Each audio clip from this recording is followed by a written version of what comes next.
Hi ಸ್ನೇಹಿತರೆ, ಕನ್ನಡ ಇಂಡಸ್ಟ್ರಿಯಲ್ಲಿ ರಚಿತಾ ರಾಮ್ ಅವರು ಡಿಂಪಲ್ ಕ್ವೀನ್ ಅಂತಲೇ ಹೆಸರುವಾಸಿಯಾಗಿದ್ದಾರೆ. ಆ್ಯಂಡ್ ಅವರು ಸಾಕಷ್ಟು ಸಿನಿಮಾಗಳನ್ನು ಸಹ ಮಾಡಿದ್ದಾರೆ. ಸೊ ರಚಿತಾ ರಾಮ್ ಅವರು ಬೇರೆ ಭಾಷೆಯಿಂದ ರೀಮೇಕ್ ಮಾಡಿರುವಂತಹ ಯಾವೆಲ್ಲ ಸಿನಿಮಾಗಳಲ್ಲಿ ನಟನೆ ಮಾಡಿದ್ದಾರೆ ಅನ್ನೋದನ್ನು ಈ ವಿಡಿಯೋದಲ್ಲಿ ನೋಡೋಣ. ಅದಕ್ಕೂ ಮುಂಚೆ ಚಾನಲ್ಗೆ ಹೊಸಬರಾಗಿದ್ದರೆ ಚಾನಲನ್ನು ಸಬ್ಸ್ಕ್ರೈಬ್ ಮಾಡಿಕೊಂಡು ಪಕ್ಕದಲ್ಲಿರೋ ಗಂಟೆಯನ್ನು ಕೂಡ ಬಾರಿಸ್ಬಿಡಿ. ಯಾಕೆಂದರೆ ಇದೇ ತರಹದ ಮತ್ತಷ್ಟು ಡಿಸ್ಕಷನ್ ಜೊತೆಗೆ ಭೇಟಿಯಾಗ್ತಿರೋಣ.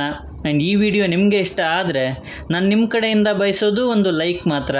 ಅದನ್ನು ಕೂಡ ಕೊಟ್ಟು ವಿಡಿಯೋನ ಕಂಪ್ಲೀಟಾಗಿ ನೋಡಿ. ಬುಲ್ಬುಲ್ ಇದು 2013ರಲ್ಲಿ ಬಂದ ಸಿನಿಮಾ. ದರ್ಶನ್ ಅವರ ಜೊತೆಯಾಗಿ ರಚಿತಾ ರಾಮ್ ಅವರು ಕಾಣಿಸಿಕೊಂಡಿದ್ದರು. ಇದು 2010ರಲ್ಲಿ ಬಂದಿದ್ದ ಡಾರ್ಲಿಂಗ್ ಅನ್ನೋ ತೆಲುಗು ಸಿನಿಮಾದ ಅಫಿಷಿಯಲ್ ರೀಮೇಕ್ ಸಿನಿಮಾ. ಸಿನಿಮಾದ ರಿಸಲ್ಟ್ ಸೂಪರ್ ಹಿಟ್. ರನ್ನ 2015ರಲ್ಲಿ ಬಂದ ಸಿನಿಮಾ.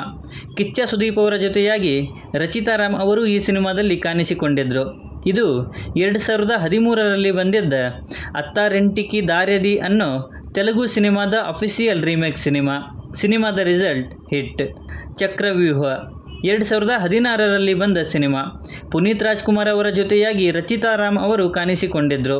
ಇದು 2013ರಲ್ಲಿ ಬಂದಿದ್ದ ಇವನ್ ವೇರಮಾದಿರಿ ಅನ್ನೋ ತಮಿಳು ಸಿನಿಮಾದ ಅಫಿಷಿಯಲ್ ರೀಮೇಕ್ ಸಿನಿಮಾ. ಸಿನಿಮಾದ ರಿಸಲ್ಟ್ ಸೂಪರ್ ಹಿಟ್.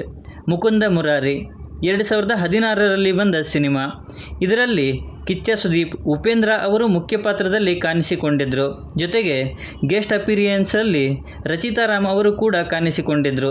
ಇದು 2012ರಲ್ಲಿ ಬಂದಿದ್ದ ಓ ಮೈ ಗಾಡ್ ಅನ್ನೋ ಹಿಂದಿ ಸಿನಿಮಾದ ಅಫಿಷಿಯಲ್ ರೀಮೇಕ್ ಸಿನಿಮಾ. ಸಿನಿಮಾದ ರಿಸಲ್ಟ್ ಹಿಟ್. ಪುಷ್ಪಕ ವಿಮಾನ 2017ರಲ್ಲಿ ಬಂದ ಸಿನಿಮಾ. ರಮೇಶ್ ಅರವಿಂದ್ ಅವರು, ರಚಿತಾ ರಾಮ್ ಅವರು ಈ ಸಿನಿಮಾದಲ್ಲಿ ಮುಖ್ಯ ಪಾತ್ರದಲ್ಲಿ ಕಾಣಿಸಿಕೊಂಡಿದ್ದರು. ಇದು 2013ರಲ್ಲಿ ಬಂದಿದ್ದ ಮಿರಾಕಲ್ ಇನ್ ಸೆಲ್ ನಂಬರ್ 7 ಅನ್ನೋ ಕೊರಿಯನ್ ಸಿನಿಮಾದ ಅಫಿಷಿಯಲ್ ರೀಮೇಕ್ ಸಿನಿಮಾ. ಸಿನಿಮಾದ ರಿಸಲ್ಟ್ ಹಿಟ್. ಸೀತಾರಾಮ ಕಲ್ಯಾಣ 2019ರಲ್ಲಿ ಬಂದ ಸಿನಿಮಾ. ಇದು ಸಿನಿಮಾದಲ್ಲಿ ನಿಖಿಲ್ ಕುಮಾರಸ್ವಾಮಿ, ರಚಿತಾ ರಾಮ್ ಅವರು ಮುಖ್ಯ ಪಾತ್ರದಲ್ಲಿ ಕಾಣಿಸಿಕೊಂಡಿದ್ದರು. ಇದು 2017ರಲ್ಲಿ ಬಂದಿದ್ದ ರಾ ರಂಡೈ ವೇಡುಕು ಚೂದ್ದಾಮ್ ಅನ್ನೋ ತೆಲುಗು ಸಿನಿಮಾದ ಅಫಿಷಿಯಲ್ ರೀಮೇಕ್ ಸಿನಿಮಾ. ಸಿನಿಮಾದ ರಿಸಲ್ಟ್ ಆ್ಯಾವ್ರೇಜ್. 100 ಇದು 2021ರಲ್ಲಿ ಬಂದ ಸಿನಿಮಾ. ರಮೇಶ್ ಅರವಿಂದ್ ಅವರು ಮತ್ತು ರಚಿತಾ ರಾಮ್ ಅವರು ಈ ಸಿನಿಮಾದಲ್ಲಿ ಮುಖ್ಯ ಪಾತ್ರದಲ್ಲಿ ಕಾಣಿಸಿಕೊಂಡಿದ್ದರು. ಇದು 2017ರಲ್ಲಿ ಬಂದಿದ್ದ ತಿರುಟ್ಟು ಪಾಯಲೆ 2 ಅನ್ನೋ ತಮಿಳು ಸಿನಿಮಾದ ಅಫಿಷಿಯಲ್ ರೀಮೇಕ್ ಸಿನಿಮಾ. ಸಿನಿಮಾದ ರಿಸಲ್ಟ್ ಹಿಟ್. ಮಾನ್ಸೂನ್ ರಾಗ 2022ರಲ್ಲಿ ಬಂದ ಸಿನಿಮಾ. ಡಾಲಿ ಧನಂಜಯ್ ಅವರು ಮತ್ತು ರಚಿತಾ ರಾಮ್ ಅವರು ಈ ಸಿನಿಮಾದಲ್ಲಿ ಮುಖ್ಯ ಪಾತ್ರದಲ್ಲಿ ಕಾಣಿಸಿಕೊಂಡಿದ್ದರು. ಇದು 2018ರಲ್ಲಿ ಬಂದಿದ್ದ ಕೇರ್ ಆಫ್ ಕಂಚರಾಪಲಂ ಅನ್ನೋ ತೆಲುಗು ಸಿನಿಮಾದ ಅಫಿಷಿಯಲ್ ರೀಮೇಕ್ ಸಿನಿಮಾ. ಬಟ್ ಸಿನಿಮಾದ ರಿಸಲ್ಟ್ ಫ್ಲಾಪ್. ಸೊ ಇವಿಷ್ಟು ಬೇರೆ ಭಾಷೆಯಿಂದ ಕನ್ನಡಕ್ಕೆ ರೀಮೇಕ್ ಆಗಿರುವಂಥ ಸಿನಿಮಾಗಳಲ್ಲಿ ನಟಿಯಾಗಿ ರಚಿತಾ ರಾಮ್ ಅವರು ನಟಿಸಿರುವಂಥ ಸಿನಿಮಾಗಳು.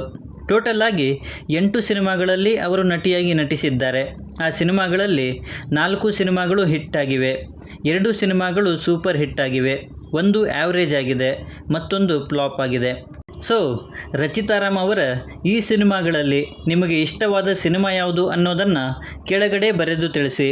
ಮತ್ತು ಈ ವಿಡಿಯೋ ನಿಮಗೆ ಇಷ್ಟ ಆಗಿದ್ದರೆ ದಯವಿಟ್ಟು ನನ್ನ ಚಾನಲನ್ನು ಸಬ್ಸ್ಕ್ರೈಬ್ ಮಾಡಿಕೊಂಡು ಸಪೋರ್ಟ್ ಮಾಡಿ. ಮತ್ತೊಂದು ವಿಡಿಯೋ ಜೊತೆಗೆ ಆದಷ್ಟು ಬೇಗ ಸಿಗೋಣ.